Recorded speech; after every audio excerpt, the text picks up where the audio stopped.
Hello and welcome back everyone in the second part of class 8 computer, wireless and cloud technologies. In this part we are going to learn about mobile technologies and cloud computing. Let's start. Connecting to the internet on mobile phones. Gone are the days when a mobile phone was only used for talking like 1G mobile. Nowadays more than talking it is used for playing MP3 music, surfing the net, sending, receiving emails, taking digital pictures, recording videos, mobile conferencing, communicating with PCs, etc. Communicating with PCs means we can connect our mobile with the PC and we can transfer the data files or even the internet. Now, smartphones today have specifications like CPU, RAM, storage space, browser, email client, type of display, keyboard, digital camera, and its zoom specification, infrared, Bluetooth, and Wi-Fi connectivity. They have almost become miniature version of computers. You can connect to the internet using a mobile phone with a GPRS, General Packet Radio Service, or Wi-Fi connection. Next, using Wi-Fi to connect to the internet. A cell phone with a Wi-Fi is capable of using the net at a very high speed and thus enables you to download large files like big email attachment, music files, etc. Doing this over GPRS can be a time consuming process because of not so a high speed. Also, you do not have to pay any GPRS charges while surfing the net using Wi-Fi access. Now, what you have to do to use Wi-Fi? You just need to be within the range of Wi-Fi signals.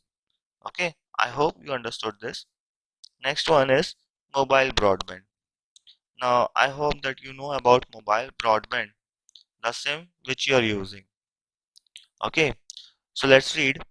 Mobile broadband is a general term used to describe high-speed internet access from mobile service providers, which we are calling like ISP, internet service provider like Airtel, Vodafone, Idea, Jio, BSNL, etc. for portable devices like mobile phones and tablets. If you have a data plan to access internet from your mobile phone using your cellular provider's 3G or 4G network, that is known as mobile broadband. Okay, I hope you understood. Next is 3G 4G mobile broadband technology.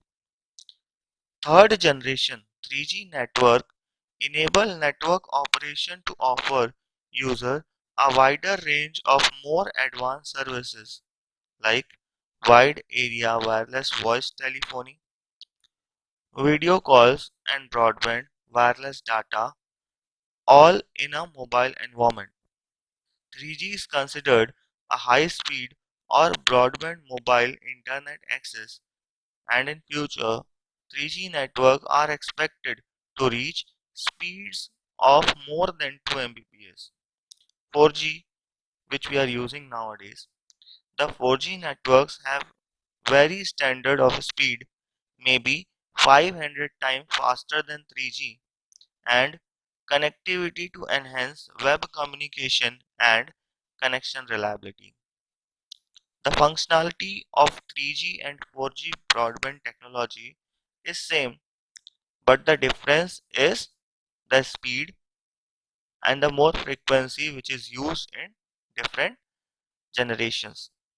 Can you connect your 3G or 4G mobile broadband with your PC, personal computer? Yes, you can do it. Connecting your PC to 3G and 4G mobile broadband.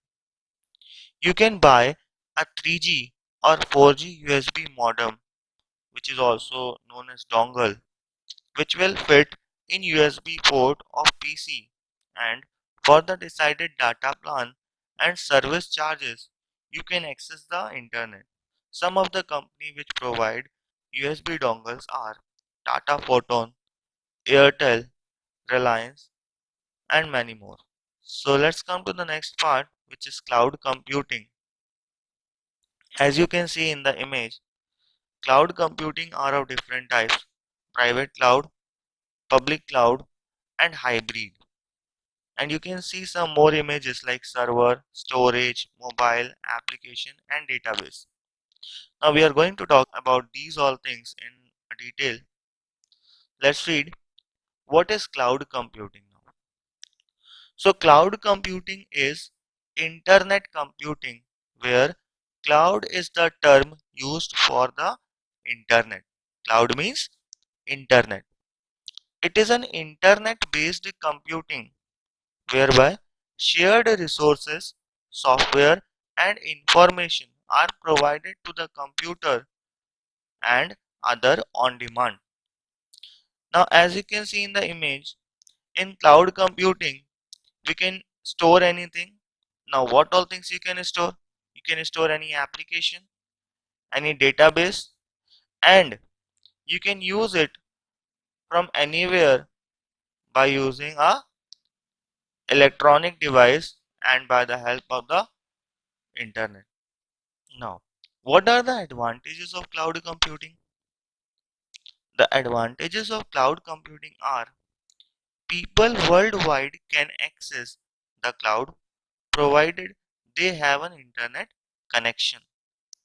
There is no need to spend big money on hardware, software, or licensing fees.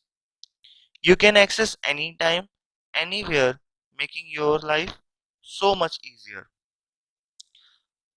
It takes fewer people to do more work on a cloud with less time wasted on hardware and software issues.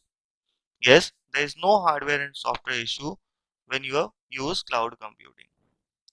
So let's talk more about cloud computing. Now we have seen about the advantages of cloud computing. Now what this latest trends is used for.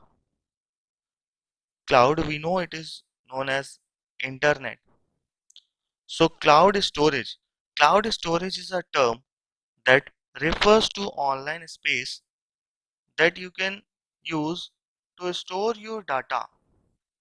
Data can be anything: your important file, your contact detail, or any kind of document which you want to store in the internet. This space is normally on remotely located servers to which you can connect anytime by logging in using the internet and access your data. Cloud storage provides a secure way of remotely storing your important document. Cloud storage provides a secure way of remotely storing your important data. Some of the examples of cloud storage are Dropbox, SkyDrive, and Google Drive. These are some of the famous cloud storage provider which provides the facility to keep our data in the cloud. I hope you understood these many topics. Thank you.